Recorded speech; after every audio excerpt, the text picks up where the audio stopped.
I'm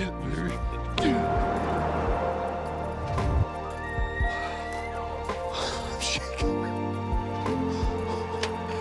That may be the biggest year of my life.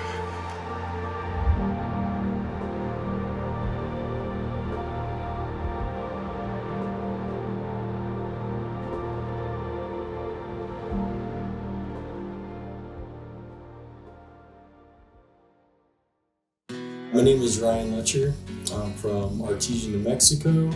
I'm Bryce Letcher, live in Midland now, from Artesia also. Been with Buck Ventures since 2011. This is our second year now with Jesse Bloomer with Bloomer Outfitters in Oklahoma, and it's been amazing. We've had 2 awesome seasons over there with him. We were really looking forward to this year going back, and we weren't disappointed, I can say that. I actually got it done a little bit earlier this year. I got a place that Jesse got me set up in that I really liked the setup.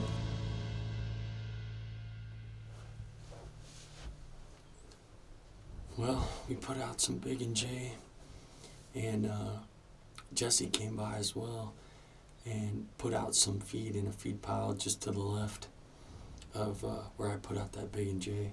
We should be ready to go for this afternoon. Fingers crossed that big boy will show up. Stay tuned.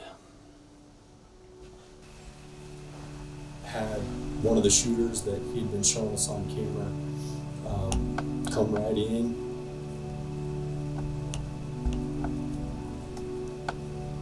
It was one of those jaw-dropping moments for me because he looks really big. He's a big frame deer.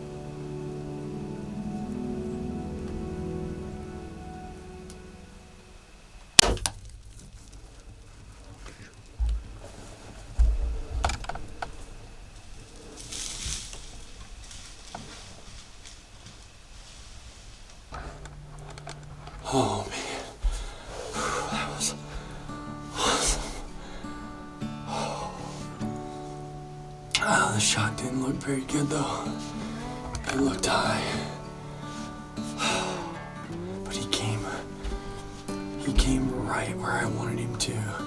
He came out from my right over here, and I was trying to film him out the right-hand window here, and but I started to turn the camera, and it's like he caught movement or something, like he locked on to me. So I just decided I better not spook him or whatever, so I turned the camera back to the front window. It happened so fast I didn't even have time to get nervous. He went right to that Big and J, just like I wanted him to. And, oh, what a great buck too. Man, he's nice. I guess I'm gonna text the guys and just let them know what happened. So I just pray we can recover him. Being only the second day of the hunt, sitting in my blind, getting that text from my brother saying that he just shot one, just fist pumping in my stand corner, I'm just like, yes! And but also nervous too, okay, we gotta make sure we get a good recovery on this deer. Well, it is Monday evening, November the 7th, and we're back over here at Sand Creek, and I shot the buck that I came in here looking to shoot at about 5:40, and it's about 8:40 now, so we've given it about 3 hours. I did not like the shot, but it hit high and a little bit left, really, not where I was aiming. So we're hoping that because it's at a downward angle that we might have got the opposite lung, but we're gonna slip in here right now, kind of see what kind of blood we've got, and make a decision on whether or not we're gonna back out or not tonight. So yeah, baby, we found him. I'm so pumped right now. Jesse brought his dog, and the dog went pretty much right to him. I mean, there was this stuff you can see is over our heads in places. I have been an absolute nervous wreck for 3 hours, and the blood didn't look great, to be honest, but we just walked right up on him. The coyotes already got him a little bit, but not too terribly bad. So I'm gonna go get my hands on this deer. I can't believe we found it. Yes, sir. Yes, sir. Oh my God. Thank you, puppy. Thanks, You did a dog. good job. Yeah, the coyotes got him a You little did a bit. good job. Oh my gosh. This is definitely my biggest whitetail ever. For sure. He's already stiff a little bit. Oh, Dang, coyotes got him, but oh man. I am so happy right now, you have no idea. When we finally put our hands on this huge deer, I mean, we were just super pumped. And being that early in the hunt, it's just like cherry on top. So the buck that I was really after, we had him on camera like most of the evenings, but he was coming in right after dark. And so wasn't really going in to set up on him for a few days. And then had to slip in there and set up a new setup. Got up in a cedar tree, put up a new little stand there, right where he was coming out at. All right, well, this cold front is finally moving in. The wind has shifted out of the north. The temperature's dropped like 20 degrees already, and it's gonna keep dropping throughout the night.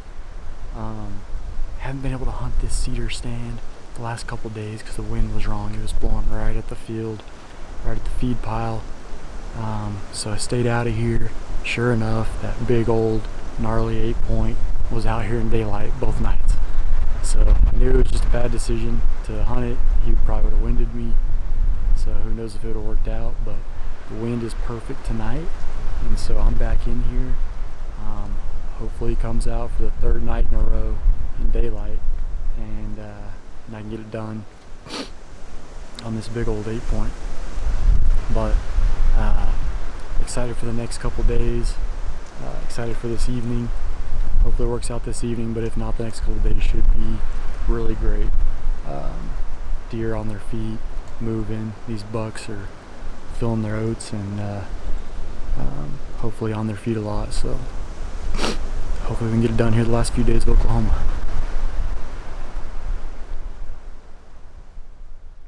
It was getting closer to dark, so I'm starting to think like, dang, this old big old buck's not going to show up. But right, still with plenty of shooting light left, the deer that were out in front of me, they started getting a little nervous, and I thought, okay, maybe, and peek around, and sure enough, here he comes.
field. Woo! Here, I'll just take this.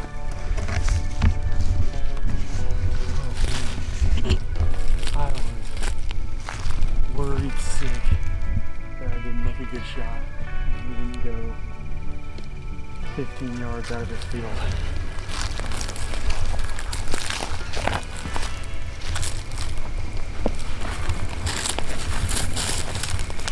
Oh yeah. I think at that angle it was a perfect shot actually.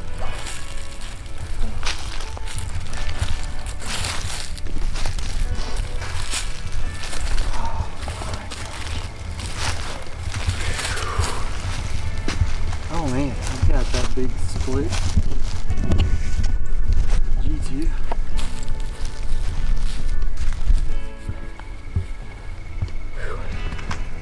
Well, we just recovered this big old gnarly buck. He came out early. It was not even 4:30 yet. I was worried about the shot. It looked far back, and it was, but it looked like it was the perfect angle because he didn't go 15 yards out of this field, so he made a big circle out in the field, and I kind of thought he looked like he was going sideways about the time he jumped out of the field, and Jesse came to help me here, 30 minutes before dark, and we just wanted to kind of creep down the tree line, kind of see the direction he went, see what the blood looked like, and there he was just laying right outside the field. So but just a beautiful buck. Jesse Bloomer, I mean, he is getting it done for us here in Oklahoma. So Ryan texted us just a little bit ago. Sounds like he got another coal buck over there where he was sitting at. So we got lots of work to do this evening. So we better get to it, I guess. Jesse had what he was calling a coal buck, but he was a really nice deer, just kind of a older deer that he wanted me to try to harvest if I could.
Go down right there.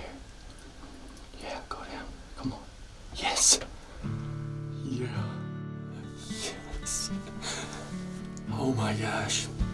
2 for 2. 2 for 2 here in Oklahoma. That was limpy. I've had a lot of footage of him the whole week, and decided to come back in here one more night, give it one more try, because I feel like we've kind of hunted this. I've kind of hunted here a lot this week, and I got a text a few minutes ago from Mr. Bryce, and he shot I think it's the long brow tine buck. He shot him at like 420. So looks like we got 2 bucks on the ground, and still 2 days to hunt. So hopefully Dad will get one too. But I just couldn't be happier. I'm gonna text everybody and let them know what just happened, and hopefully prayers that Bryce finds his. I don't know all the details on that yet, but we'll let you know. I shot my trophy buck the same night that he shot his coal buck. And so Dad. and then Dad also shot his that evening, and so we had that one evening where just texts just started flying. There at the last 30-40 minutes of daylight. Yeah, we took 3 to the skinning barn that night, and it was a pretty long night, but it was worth it. It was a special night at the skinning barn, that's for sure. We really, that was probably the highlight of the entire hunt.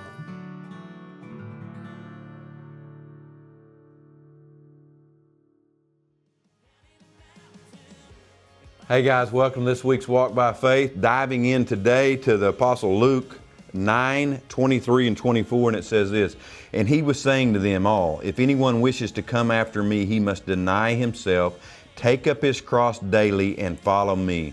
For whoever wishes to save his life will lose it, but whoever loses his life for my sake, he is the one who will save it."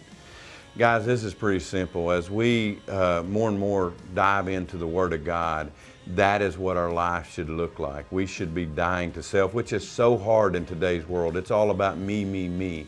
So I encourage you, if you're a believer, that's the way our life should line up, that we're picking up our cross daily, that we're living for Him, that we are treating our neighbor as ourselves, and even above that. I encourage us, it's not easy, but I encourage us to look to Christ every day, every morning, every night, and live that way.